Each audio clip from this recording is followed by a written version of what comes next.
While interest rates have risen only a small amount, this is already having a big impact on people in their daily lives. I'm going to show you why. I'll break it all down for you. And then we're going to talk about what's happening in Canada, in Europe. We're going to look at Russia. And also, I want to show you what you, the individual, can do and must do right now. So, all of that and more, let's begin by taking a look at this. Inflation is now causing hardship for the majority in the US. I didn't say it's causing hardship for some people. I'm talking about the majority. In fact, 56%, up from 49% in January, say that rising prices are causing hardship. This should not be a surprise to anybody because you can see it for yourself. The price impact is dramatic. Like I said, interest rates have only risen a small amount. When you think about it, of course, you see it from where we were and where we are today. It is quite extreme, but it's still only a small amount. The Federal Reserve is about to do their interest rate increase, and that might bring it up to, let's say, 3%. Well, that 3% is still historically low, and already because people are pushed to the edge. This shows us at this time how dependent people are, and businesses and nations, corporations, everybody is reliant on easy money. Okay. So that right now just gives us a little bit of insight as to where we are, and you could see it for yourself that is an issue. But some people, remember I said 56%, but some people here, as you see, Americans snap up Teslas, Bentleys, Lamborghinis as the luxury auto market booms. It's not everybody that's suffering.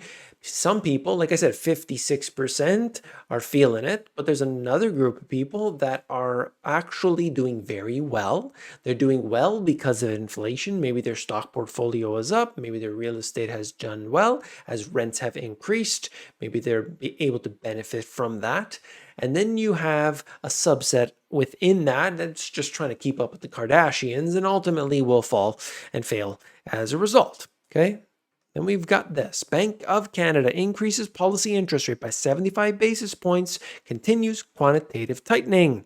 You look further and you see Bank of Canada's overnight rate, while it has moved up dramatically in a short period of time, is still quite low, 3.25% historically. But what does this do to borrowing costs? That's going to affect people big time. And here we have it. For those who are asking, quote, are we there yet? The Bank of Canada answered, not yet.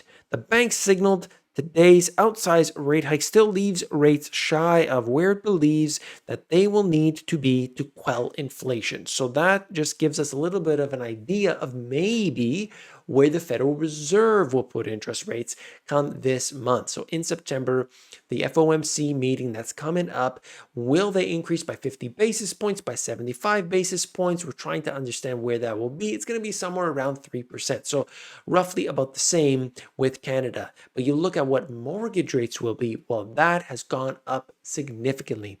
People cannot afford to buy and borrow $1 million if they're going to be borrowing at such a high cost. Okay, when it was zero and people were able to borrow at very cheap prices, well, certainly the mortgage payments looked a lot better. And that's why I really emphasize people get fixed mortgages all the time. I'm going to talk more about what you need to do right now. We'll cover that more in a minute. Taking a look right here, Michael Burry re-ups on gloomy prediction. We have not hit a bottom yet. Now you can take whatever you want because of Michael Burry. Is he this? Is he that? All I wanted to highlight was what he had said. And you could see, no, we have not hit a bottom yet. Watch for failures, then look for a bottom. And I do agree with that because you have to see it for what it is historically. As he says here, 2 SPAC ETFs failing is not near enough. And so who knows where that will all be, but eventually all the garbage gets washed out of the system, or at least a bunch of the garbage. In 2008, not enough got washed out. And of course, you have problems later down the road. But certainly, we haven't really seen anything yet, if you think about it. And then he basically just also said, crypto crash, meme crash, SPAC crash, inflation, 2000, 2008, 2022, all these different things coming together right now. And so it's looking, in his eyes, it's looking like everything's falling into plan. We will see. Well, what did he say exactly? He spoke specifically about hyperinflation. But understand, is what we are dealing with right now hyperinflation? Not really, okay? Not really. We have to see a deflationary pull, and in response, governments hyperinflate. That's what he's talking about. The government response to all of it will be a hyperinflation of the currency, confetti money, okay? Confetti money. So we'll see. Fed's Brainerd, there is a risk of raising rates too much. Now, you read that title, and most people just glance over the title and they move on. And of course, the algorithms would only read that as well. But if you actually look at this article, any other article that was written about what she said, or others as well, they do the same thing all the time. That was one little piece. And look, let me read it to you.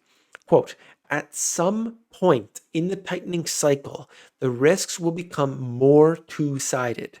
She didn't say that we got to watch out, let's not do this, let's not increase rates. No. She actually said we have to get interest rates down, we have to move them down as soon as possible, we got to watch out, let's be careful. All the same things that Bullard and Powell and the FOMC statement, they all said the same thing. She's just saying at some point we got to watch out. That's all it means. And what have we really been talking about throughout this period of time? It's always the same thing, okay? You look this year, 2022, even if inflation rates start to come down, as we have seen in some cases, they started to come down, it's still, think about where we will be December 31st, 2022. Is it going to be at 2%? Is it going to be at 3%? Likely not the case, okay? Just based on where it is now, where it has been. So what does that mean? Well, of course, it means that inflation rates at, that 4%, 5%, 6%, whatever it is, would need a relatively high level of interest rate to keep it down. So we know that people are going to be in the same situation that we have right now today in the next few months. What happens in 2023 and beyond, it's too difficult to tell, but that's what we're dealing with, okay? Slowing economy, higher interest rates, okay? Stick with me. I got more for you, okay? Look here. Why Europe's dependence on US LNG is risky. So we're talking about natural gas here. And so they have this issue going on with Russia today. And they're saying, hey, we're going to ban all imports from Russia. We set up all these pipelines and now we don't want to do business with them anymore. Just wild what's happening to you. I think eventually they'll have to go back crawling on their knees because Qatar can only do so much for them. Are you going to bring these flotillas across the ocean from the United States and bring them over to Europe and do this constantly? Is this a really efficient way? The pipelines are there for a reason, right? But we'll see what happens. Essentially, what they're saying in this article here is that scientists say the Gulf Coast hurricanes are becoming increasingly severe as a result. That could impact the shipments. And then, hey, if you're relying on it that way, I mean, my goodness, what could happen here in the next couple months? We're in hurricane season right now. So if you take a look here, a couple of the geopolitical aspects. This is just talking about the fact that you've got Putin and the Chinese emperor will be meeting in Uzbekistan. They've been doing this. They've been, the BRIC nations have been gathering together. They've been setting up all these different summits, international organizations, and it looks like a line has been drawn in between the West and the East, or, like basically between these two sides, okay?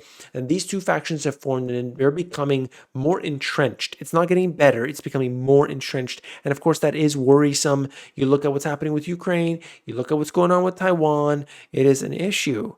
Putin slams sanctions fever at Far East Forum. So they're talking about this and what it means for individuals, because if they're not going to be lifting those sanctions, Putin's basically saying, hey, you don't want to do that? Well, I got a problem with that. It's not going to be good, this and that. So there's this big concern over what this all means in the coming weeks and months and so on. Oil prices are elevated, but down from where they are, but anything could happen at any instance. I want to show you what you, the individual, can do. Let's go. Let's talk for a moment about mobility, because people are heavily reliant on where they are, okay? And that could be a concern.